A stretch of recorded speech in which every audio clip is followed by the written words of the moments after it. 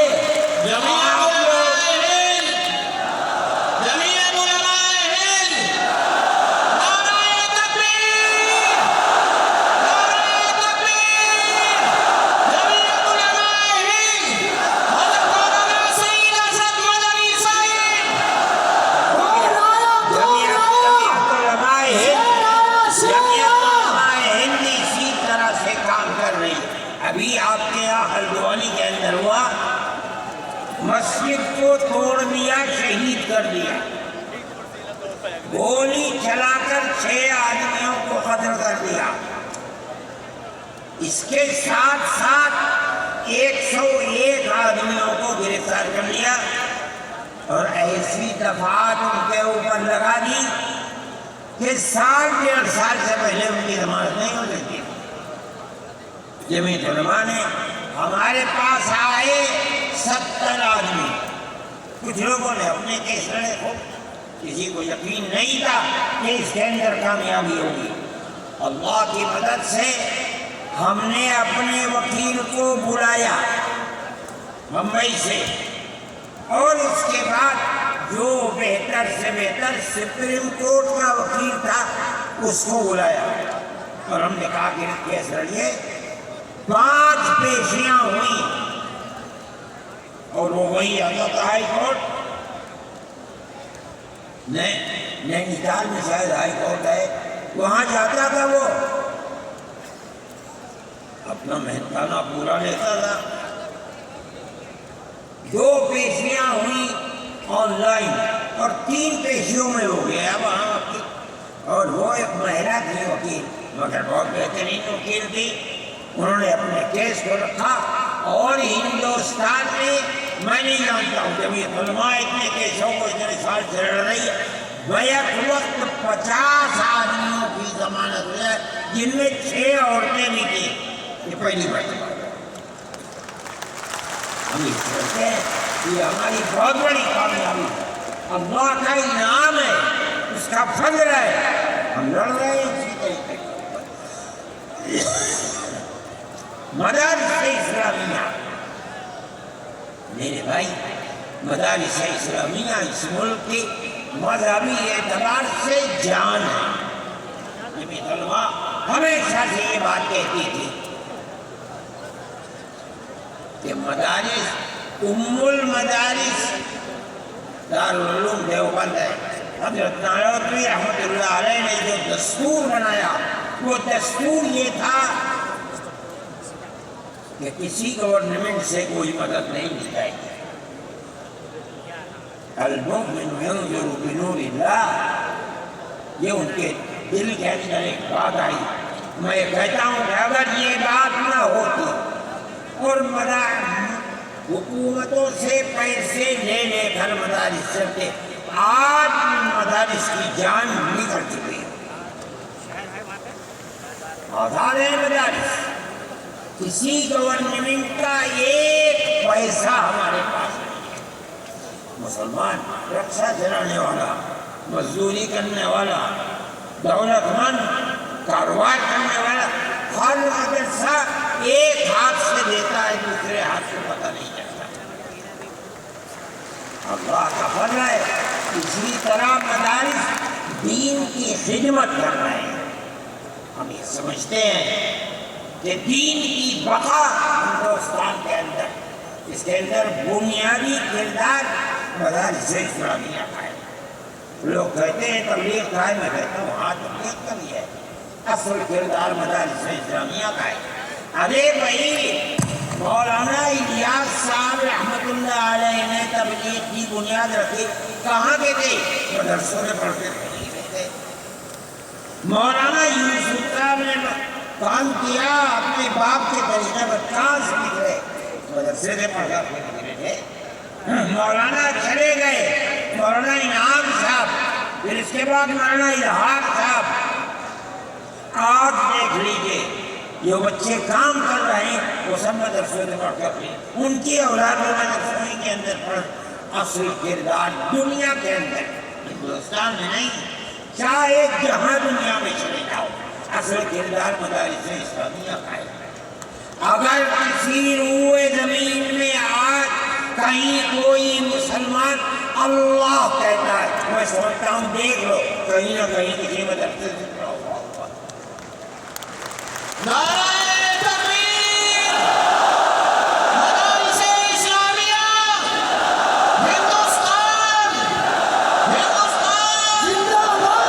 آئین کا محافظ کون ہے؟ ارشد مدنی! ارشد مدنی! آئین کا محافظ کون ہے؟ ارشد مدنی! ارشد مدنی! مدارس اسلامیہ کا یہ کردار ہے. اسلام کو پھلتا پھولتا دیکھیں، یہ ان سے برداشت نہیں ہوتا. مگر یاد رکھیں کہ اللہ کا یہ چراغ نہیں بجھے گا، اسے بجھانے والے بجھ جائیں گے. نعرہ تکبیر! آج سے نہیں 1400 سال سے اسلام کی یہی تصویر ہے کہ یطفئون نور اللہ بافواہہم ویأبی اللہ الا ان یتم نورہ. اللہ کے چراغ کو پھونک سے بجھانا چاہتے ہیں. اللہ انکار کرتا ہے، نہیں، یہ چراغ مکمل ہو کر دے. میرے بھائی، پھر اپرست ذہنیت جو کرنا چاہتی ہے، اللہ چاہے گا تو یہ نہیں ہوگا. مسلمان اسی ماحول کے اندر زندہ ہے، زندہ رہے گا، اور اسی طرح اس ملک کے اندر اسلام کا، اس ملک کے اندر بھی اسلام کا چراغ چلتا رہے گا. میرے بھائی، میں یہ باتیں اس لیے کہہ رہا ہوں کہ آپ کے اندر حوصلہ ہونا چاہیے، لیکن امن و امان کو مت جانے دیجیے. مسلمان مر جائے ٹھیک ہے، مگر امن و امان ختم نہیں ہونا چاہیے. میں نے ٹھیک ہے، اسلام کو نہیں مانتا آدمی، اللہ کو نہیں مانتا، اللہ کو برا بھلا کہتا ہے.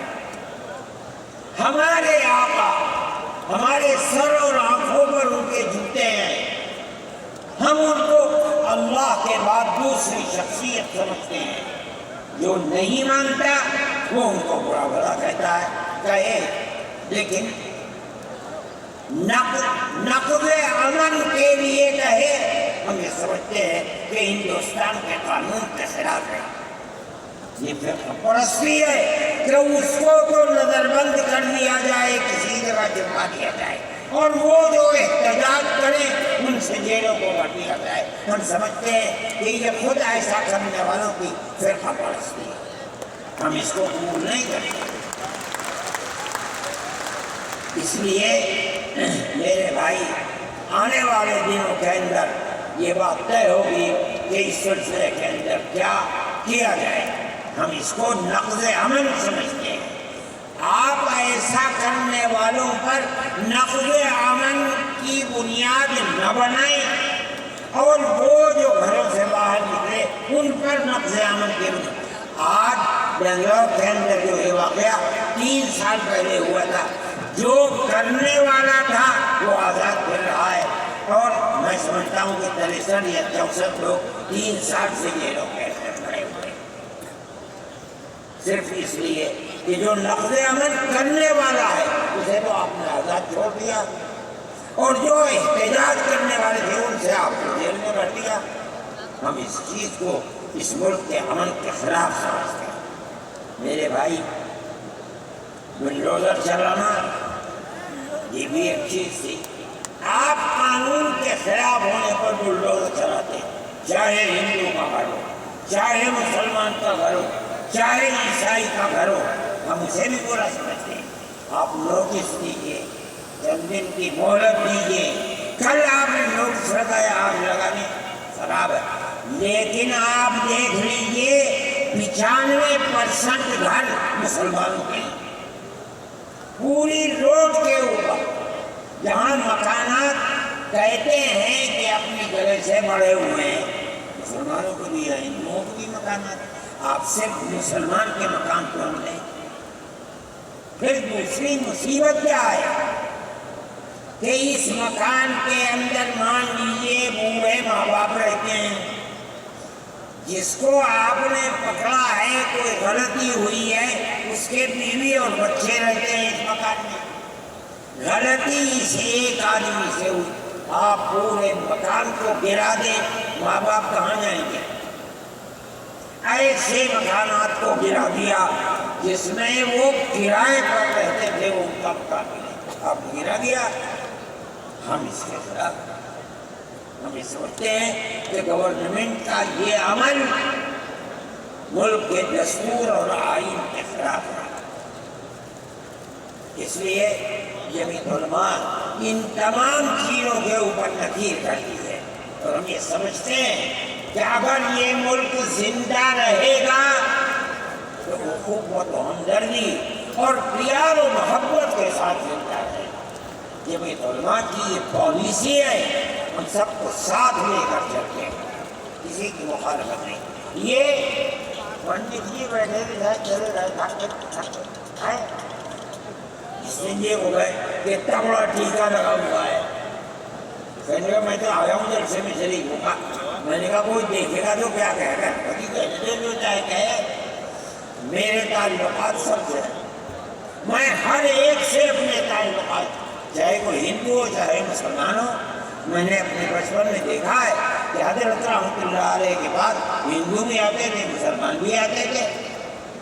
میں نے یہ بھی دیکھا ہے کہ ایک گاؤں کے اندر جمیرن میں حضرت کار سے جا رہے تھے, میں بیٹھ گیا.